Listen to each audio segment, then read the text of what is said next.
Joining us on our earnings call. I have with me Mr. John Mulal, our CFO, will run you through the headline numbers and briefly update you on our financial position for the period under review. Prior to that, I'll just run through the various operational and strategic issues to give an overview of where the company stands in its journey ahead. I'm pleased to report a robust performance of India and as well as the global businesses, and both are continuing to register improved profitability and efficient operation. Our performance for the quarter broadly has been in line with what we had said and communicated to you all earlier in the quarter one, where we said that Q2 and Q3 will be robust quarters. Moving on to business-wise performance, our domestic soda ash business continues to perform well with volumes realization improving during the quarter. Demand is strong and we expect this to sustain. In Jan, we were compelled to take a price increase mainly to offset the impact of rising energy costs. International businesses also performed well during the quarter. The numbers may not reveal true performance given the currency impact, but on constant currency basis, we are pleased with their performance. Starting with GCNA, the volumes were good. Operating leverage also helped us in reducing fixed costs, in turn to enable us to maintain improved margins. The financials include certain one-offs, and I think John will elaborate both of these elements, mainly coming through from North America on pension liability and what we call as MAT or AMT in US. European business has done well. Africa business continues to perform well. Moving on to our consumer business, salt continues to be a market leader. Volumes were also higher for the quarter. The run rate is back to where it ought to be. The performance in pulses is soft and spices is bouncing back with a step-by-step as every month as we go forward. We are working towards enhancing the depth and width of our portfolio. In this regard, we launched a multi-grain khichdi mix in January. This is our first foray into bringing cereals into the market in addition to proteins. And this mix was multi-grain and has been formulated with food connoisseurs as well as Tata Sampann brand ambassador, Chef Sanjeev Kapoor. We also did get the Guinness World Record winning khichdi, which was made at World Food India Festival in November 2017. There's an outcome of that, and this product has been well received in the market. We believe as we move along, we'll come out with series of mixes and ready-to-cook formulations which will be in the marketplace as we crank up the product, let's say product variety and as well as the product maturity. On the farm business, Rallis continued to do well along with Metahelix despite tough conditions in the marketplace. As far as fertilizer is concerned, these are reported as discontinued operations. While not in this quarter, in the Q4, we will be recording the consideration amount which we have received, which is 2682 crores from Yara transaction. Our sale of phosphatic fertilizer is also proceeding on schedule. As on date, we have received the approvals for transfer of land and other conditions precedents which are part of the agreement. We are hopeful of consummating this transaction also soon. That puts the entire effort now back in the area of growth. So our growth drivers are going to be consumer business, about which I spoke in terms of product launches and support that business will get going forward. In terms of specialty chemicals, you're aware that two projects the board had cleared. The nutraceutical project, the land has been taken over by us in Nellore. The construction of the plant has begun, and we expect that plant will be on stream in nutraceuticals. This is a full-blown commercial plant by December 2019, somewhere around that period. As far as HDS is concerned, which is part of our rubber and polymer additives business, the discussions and negotiations in terms of structuring an operational outcome for that plant is also well under in mature way, and we will make the announcement shortly as soon as we conclude those discussions. So both the projects, each of which were around 275 odd crores of investment, are progressing well. My own view is that the HDS project may see the commercial production ahead of even the nutraceutical project. To conclude, the balance sheet has been deleveraged We've got a healthy working capital levels now. We are clearly focused on continuing our leadership in industrial chemicals or bulk chemicals as we call it, which is mainly soda ash, growing a consumer business and the specialty business. Specialty business today comprises of bicarbonate, agrochemicals, nutraceuticals, rubber and polymer additives. We are extremely confident that both these chemical and specialty business over a period of time will go and meet the target which we had set ourselves to be at least 50% of the revenue of the company.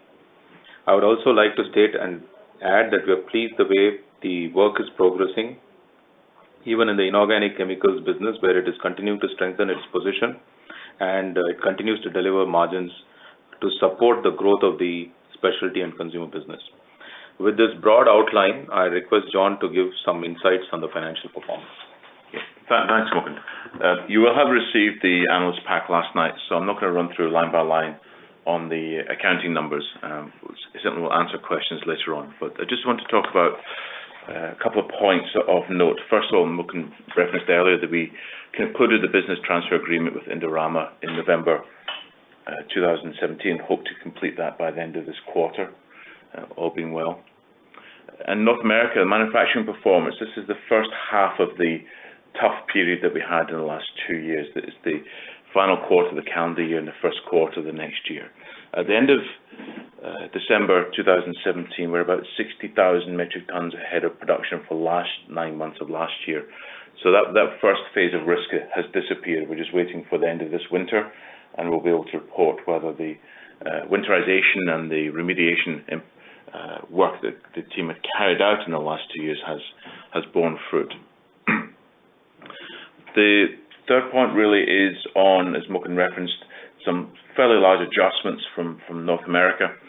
The first one really on exceptional items. There were two there. One is that we're moving office in North America, and there's some severance costs required for that. The second piece there is we've changed some of the post-retirement medical plans. These are of benefit to the individuals. It has required us to take a one-time credit of about 78 crores. That's just to accounting rules. But the bigger one really is on deferred tax. The reform of the US tax legislation, which came through at the end of last year, impacting really from next year onwards for us, has meant that the repeal of the advanced minimum taxation, the AMT, we were always an AMT payer. Our tax rates under federal tax calculations were always below the AMT rate, so we always had to pay AMT. This created a deferred tax asset. Because we were always going to be an AMT payer, our ability to recover that deferred tax asset was minimal, therefore we provided for that on an annual basis. With the repeal of the AMT, this becomes a live asset, as we can recover and will recover both the tax paid over the next number of years, and also it will end up reducing our income tax expense going forward, as the rate both has fallen from about 16% is where we normally have been, down to probably 14 or 13% going forward. So that's really the impacts. So for North America, these are one-time immediate hits, but they also have some lasting benefit on our ongoing expenses from FY20 onwards. And the final piece there, on some good news, at the end of December, at TCL standalone basis, we were net cash positive by just over 100 crores, including nearly 1,200 crores of cash in the bank. Subsidy outstanding at the end of the quarter was 1,524 crores, of which 740 crores belong to the urea business, which was sold to Yara in January 2018. Okay, on that basis, I'll close my comments and open up for any questions.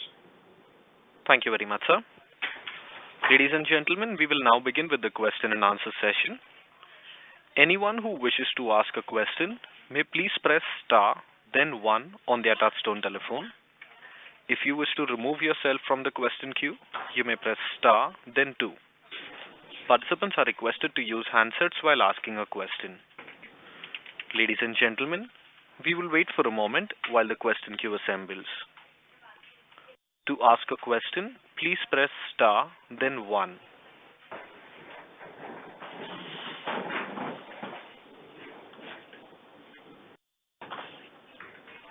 Participants, to ask a question, please press star, then 1.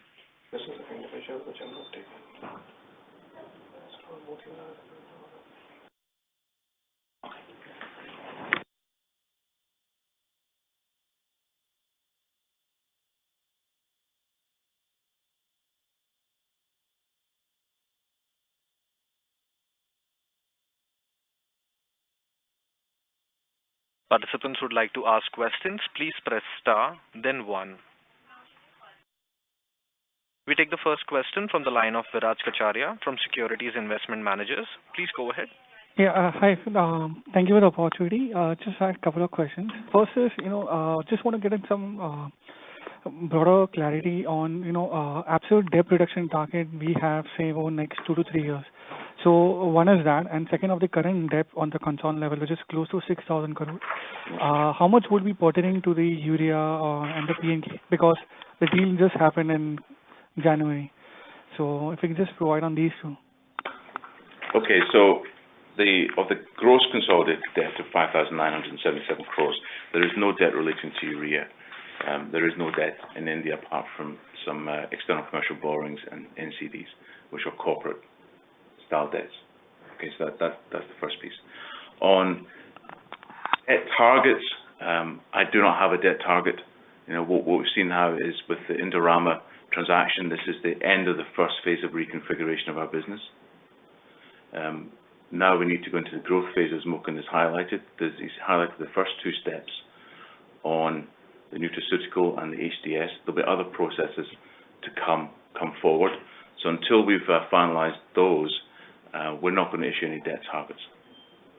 So, okay, so the reason I'm asking is, once we conclude the Indorama deal also, we'll be left with at least 3,500-4,000 crores of cash on our books by the year end, because the operation itself will be generating some amount of cash in the last quarter.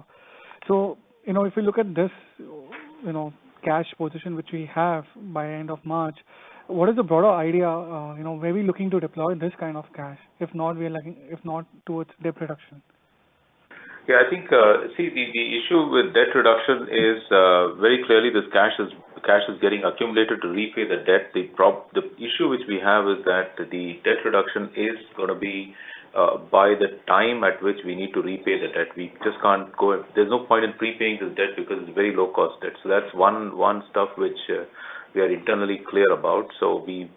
And bulk of the cash is going to be in India, and the overseas entities have been levered, and they will pay down their debt out of their earnings. We are not intending to pay the overseas debt using Indian cash. So the cash which is in India. That's broadly what we have discussed in the board. The only thing which I can add is that the board is very conscious of the cash in the company, and it also is very conscious of the growth opportunities. They have seen the whole slew of opportunities which extend into next 5 years. So they will do appropriately a combination of managing the balance sheet, managing growth, and rewarding the shareholders. It will be a 3-way. They are triangulating these 3 elements, and leave it to the board to come with its view. Okay, just a follow-up to that. So of the current 6,000 crores of debt which we have on the balance sheet, how much will be pertaining to subsidiaries and how much will be on the standalone? The standalone gross debt is just 1,000 crores. 1,000 crores. Okay, and the rest will be pertaining to the subsidiaries in US, Europe, and Africa. Correct, yes. Okay. Second question is there any further divestment of group investments which we have taken in Q3? I mean, apart from Tata Global, which we have taken in Q2. No, that's it. Okay, got it. Third question was on... No. Excuse me, this is the operator. Yeah. Mr. Kacharia, may we request you to come back in the queue, please, for a follow-up? Sure, thank you. Thank you. We take the next question from the line of Apurva Bahadur from ICICI Securities. Please go ahead. Hi, sir. Thanks a lot for taking my questions. Congratulations on a good set of numbers. If you could just help us with the adjusted PAT for the quarter.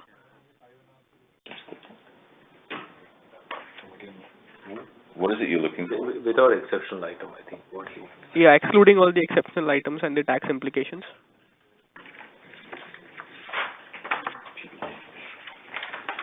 Okay, but we'll send that one out later. Not doing it just now. Okay, no problem.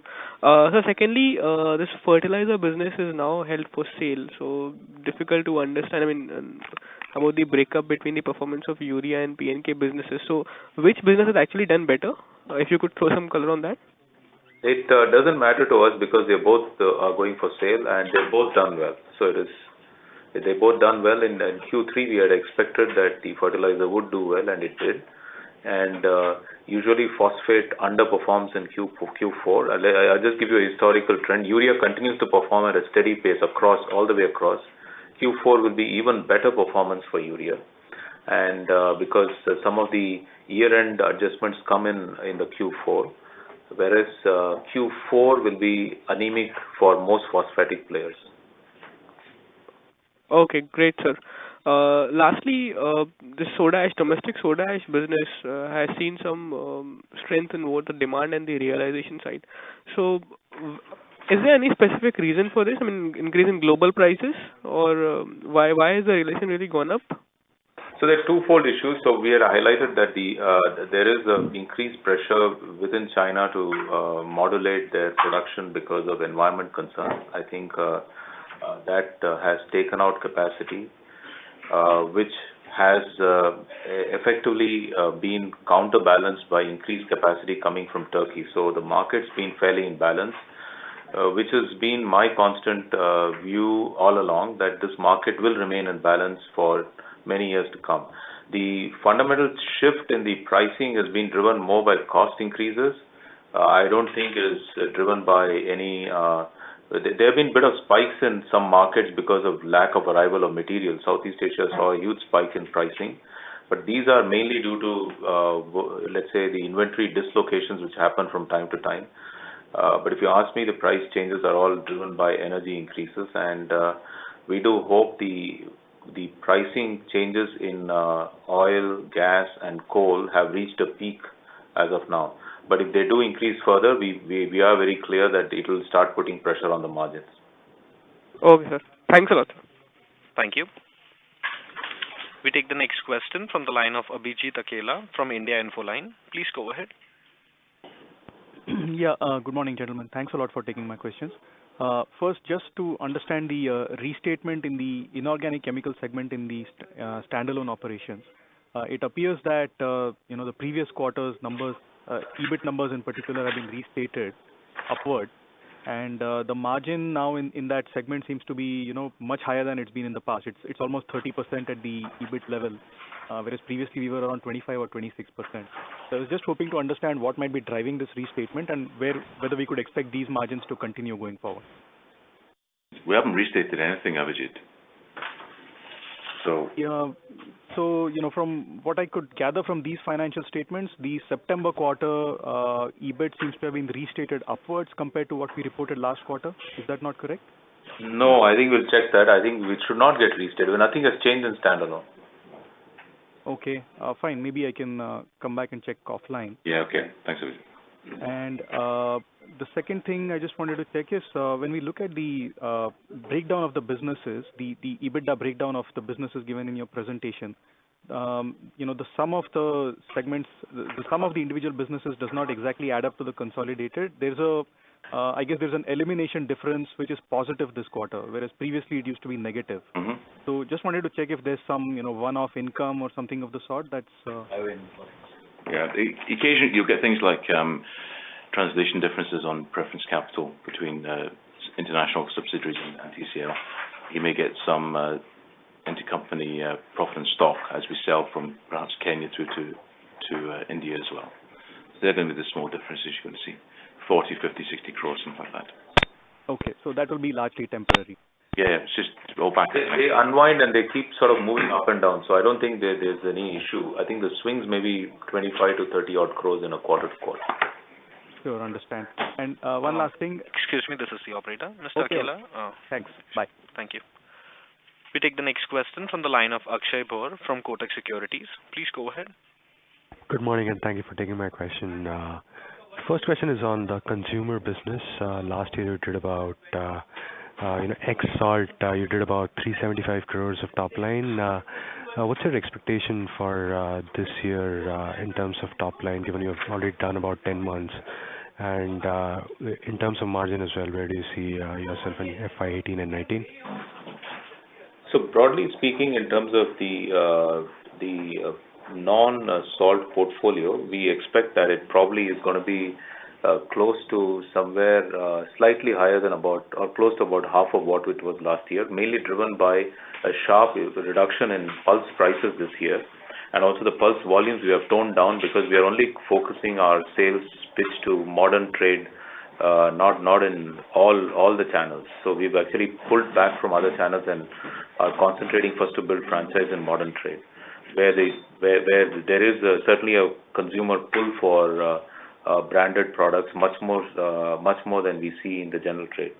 That's one switch which is there. In spice, there is no change in strategy. Spices are going both into general trade and modern trade.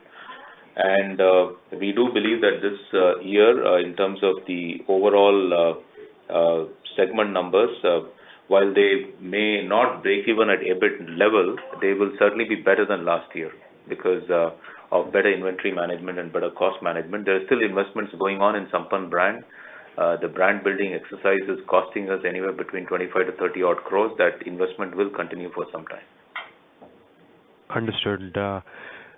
Second question is on pesticides and seeds business ex Rallis. In 2016, you've given the breakup and the top line is about 400 crores. This business still remains part of Tata Chemicals, right? Yeah, it's a subsidiary. So in the consolidated, it comes in. No, this is ex of Rallis, right? Sorry, ex of Rallis. No, the agri inputs. No, that business will go. So if you look at the consolidated line, what is given as other agri inputs is Rallis completely. Okay, but in 2016, you've given a breakup of pesticides and seeds separately, and there you've given 400 crores of top line. Is that separate? We don't give pesticides and seeds separately. We just straight away pull in the total number of Rallis, which includes the seed of Metahelix and Rallis pesticides together.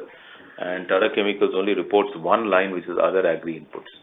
So just to clarify once again, from here on, pesticides and seeds will not be there in the ex-Rallis business, right? On standalone, it will not be there. In standalone, it won't be there, but in the consolidated, it will get reported as agri inputs. Understood. Thank you. I'll leave it at that. Thank you. Thank you. We take the next question from the line of Sumant Kumar from Motilal Oswal. Please go ahead. Yeah, hi sir. So regarding the SDS and nutritional solution, when is the commercialization is expected? So we said the plant construction is on. The customer trial orders are being taken now. I think the commercial production or the trial production, the plant would be completed. The first run of trial production would start somewhere around December of 2019. So 20? Sorry. I said March of 2019. By December of 2018, it should be done, and the plant should be ready for Q4 of the coming year. And as far as as far as the SDS is concerned, I think the trial runs may start even earlier, depending on what sort of a deal we conclude. So you should wait for an announcement to happen. It's in pretty advanced stages. Okay. And so regarding the soda ash outlook, the price outlook, we know that the energy cost is increasing and the price is following up. So do you think going forward the price will increase further, and what is the outlook for India and TCNA? So I think if energy costs increase further, I've said already margins may be under pressure because we have already locked in contracts in some places. So those which are spot may go up, those which are locked in contract cannot. But broadly, what I would say is that we think the market is in balance. If at all, there'll be minor movement in margins depending on how the energy prices move. And as far as the US is concerned, US energy is fully hedged, so we don't see any movement in US. The hedging is not there. Hedging as an instrument is not there in India because we mainly buy coal, and hedging as an instrument is partly there in Kenya. We buy HFO, but these are financial hedges, not physical hedges, which we have in US.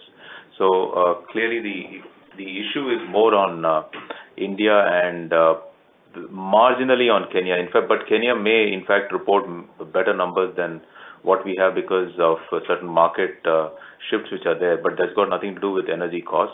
The energy pressures will be seen in standalone, and certainly we will try to pass on as much of the cost increases to the market, but I don't want to make any statement that it will be 100% done. It may well be the energy prices may fall and margins may expand, so we have to just keep a watch on coal prices. So assuming the balance supply-demand scenario what you have talked about the Turkey, so do you think the more capacity will go away from the system because of environmental issue in China, and the demand is going to increase? So in that case, the price increase will be there, and the margin expansion for soda ash player? I think I don't want to make any comments on this. My view is that the market is going to remain fairly balanced, and the material balance will continue for at least 1 to 1.5 years, after which what you say will happen, markets will sharply tighten. So we do expect the future market to be tightening, but for at least 18 to 24 months, I don't see any tightness coming in. Thank you so much. Thank you. We take the next question from the line of Amit Murarka from Deutsche Bank. Please go ahead. Yeah, hi. Good morning, gentlemen. Just on U.S. soda ash, so I see that the production has been quite stable, in fact, just marginally down, but seems like the sales have dipped more on a sequential basis. So was there a build-up of inventory, or basically was it a logistic issue, or was it a market demand issue, just to understand? There are no issues in US. I think they have been running very well and flat out, and the markets have been fine. So it may be a minor movement, but I think John can clarify. It's in fact up in our view. Yeah. I was looking at a sequential thing. I mean, the production is down only 4, but the sale is down 11%. So. Oh, production's up. No, sales are down on a sequential basis.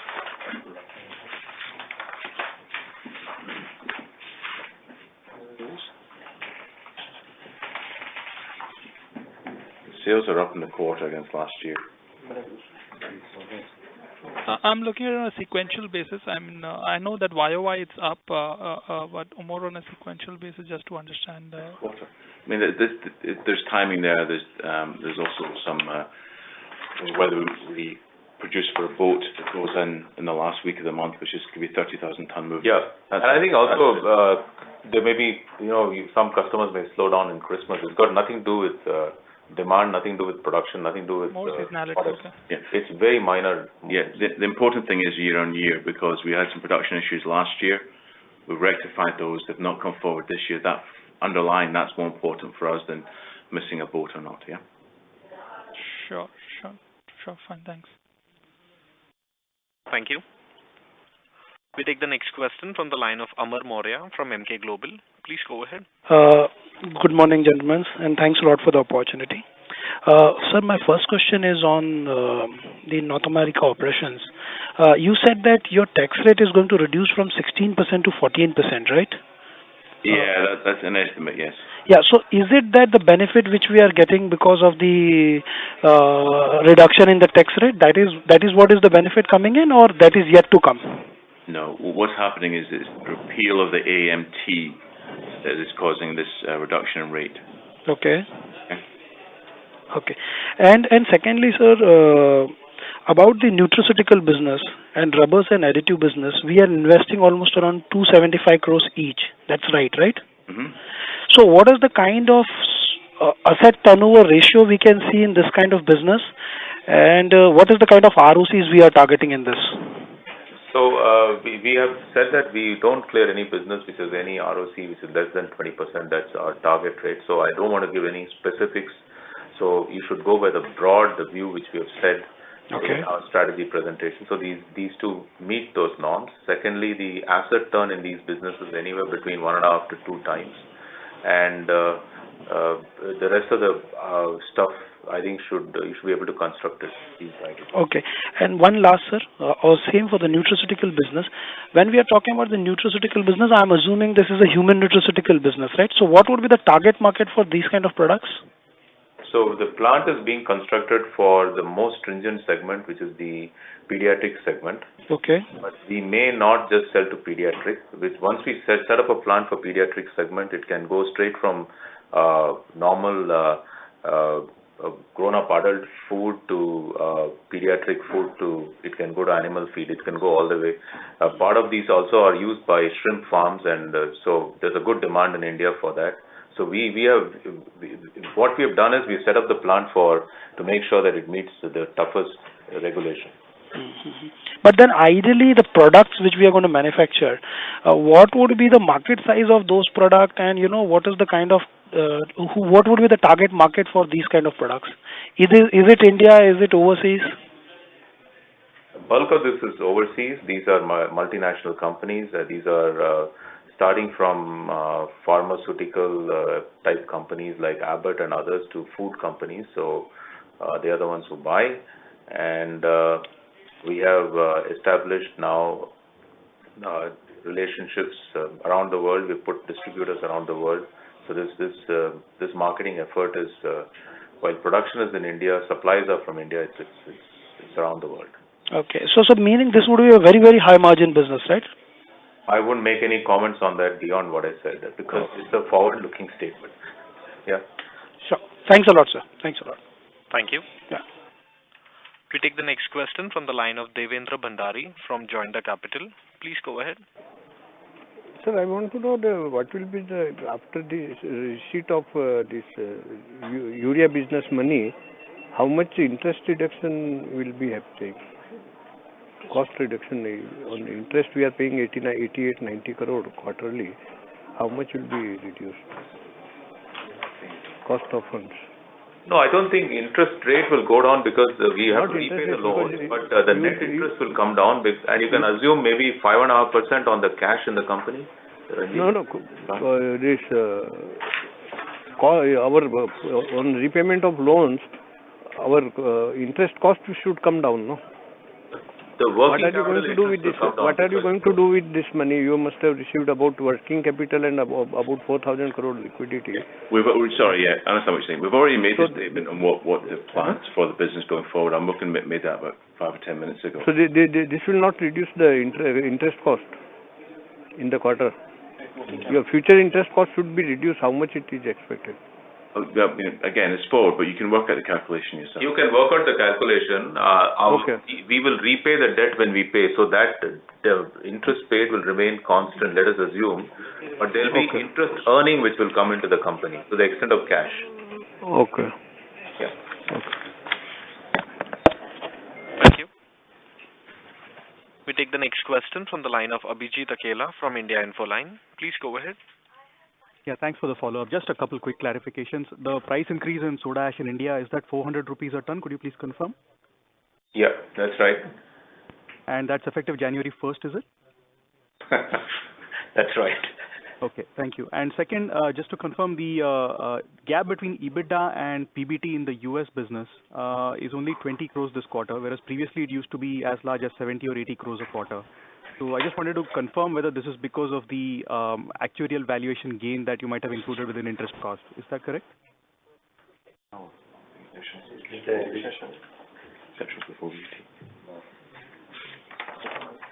Can you rephrase what you are... Yeah. Can you say that again? Yeah, sure. In Tata Chemicals North America, the gap between EBITDA and PBT is only 20 crores this quarter, whereas in previous quarters it used to be as high as 70 or 80 crores. That's right. It's exceptional. Yeah. So this is the actuarial valuation gain? Yeah. Yeah, of the pension, medical pension scheme, yeah. Okay. Great. Thank you so much and all the best. Thanks, Abhijit. Thank you. Ladies and gentlemen, we take the last question from the line of Viraj Kacharia from Securities Investment Managers. Please go ahead. Yeah, I have two questions. First is, if we broadly look at new segments also, we talked about HTS and nutraceutical where we're looking at plus 20% kind of a ROC profile. So, I just want to understand, broadly from a Tata Chemical consolidated portfolio, business perspective, what kind of ROC profile are we targeting? Are we looking to achieve 20% above ROC profile? And, what is the timeline and driving factors behind that? So we made this point that I think our target number overall for the company is 20, and we are moving in that direction. I think the first step of strategic shift has happened. The growth of consumer and the specialties, which includes bicarbonate business, which already is fairly mature in Tata Chemicals, agrochemicals, which is done in the subsidiary Rallis, and nutraceuticals and the rubber and polymer additives, all put together, will drive this forward in terms of towards the direction of 20%, and it will continue to sustain there. That is our target. So if you look at the mix of these businesses also, these are still in the seeding phase, especially the HTS, the nutraceutical, and even the sodium bicarbonate, the scale, compared to the overall scale of business, these are quite small at the moment. So the specialty chemical business today is over 2,000 crores in terms of turnover. So if I add the ones which are earning money, which are not in investment, which is basically what revenue flows through from Rallis plus the revenue which we have from Bicarb, it's in excess of 2,000 crores already. Consumer business also is moving up beyond 2,000 crores, as we say. So in a consolidated basis, about 4,000 would be split between consumer and specialty, which are already running at the run rate of more than 20% ROC. Right. So I had the second question, which was, just to that, you talked about us looking at deployment of cash towards growth and towards rewarding shareholders. So if I just purely talk about growth, would incremental focus be on non-soda ash operations, or will you also be looking at deployment of cash? So as far as soda ash operations are concerned, we are clearly going to sustain our current operations with whatever investments are needed to do what we call as minor debottlenecking. Those have been cleared. There could be minor debottlenecking in India. There could be minor debottlenecking in US, and we are also working on restart of the PAM plant at a very low capex.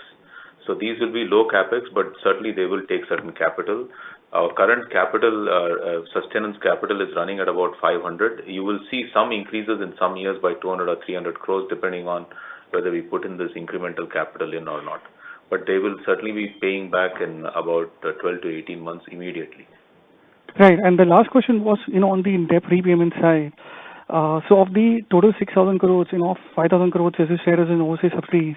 So as for the normal repayment cycle, by when do we expect bulk of this to be get repaid? Early 20s. Yeah, early 20. I suspect the international debt may come down close to 2,500, 3,000 odd number, but it's not going to disappear. But it will certainly part of it will get repaid, as John has said, early 20s. Okay. And last question, if I can squeeze in. Hello. Yeah. Okay.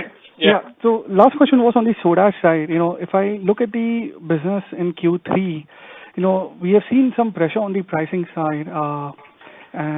So just want to understand, especially in the India and North American business. So this is despite the strong volume growth, and also if you consider the global environment where the pricing has been very favorable. Just want to understand your perspective on that. So I've said the prices are more or less going to remain balanced. The issues going forward are going to be cost increases. Part of the cost increases will drive further price increases. So it's mainly to protect the margin. But we will see how much gets passed on, how much cost increase comes from here on. Certainly, there is a minor pressure on cost. But all I want to say is that the industry is in good shape. So we will see through the year like we have seen through every year. But I don't want to make early predictions on these because I may be wrong. Up till now, it's worked in our favor. It may not. So I just want to leave you with that uncertainty. Thank you. And how much percentage price increase would have taken in Q4? We said 400 we've taken in India. Yeah. Okay. Thank you. Let's just make closing. You want me to? Thank you, everyone. I think that was the last question, and we're very thankful for you all have joined in. And I just want to again reiterate that the company's first step in terms of deleveraging and making sure that our working capital levels are in good shape has been achieved. I think we are now on to the second phase of growth, and you will constantly see various announcements coming in as we press ahead in that direction of building a great consumer franchise and specialty products which solve various special issues and which leverage science and technology within Tata Chemicals. Thank you. Thank you very much, sir. Ladies and gentlemen, on behalf of Tata Chemicals Limited, that concludes this conference. Thank you for joining us, and you may now disconnect your lines. Thank you.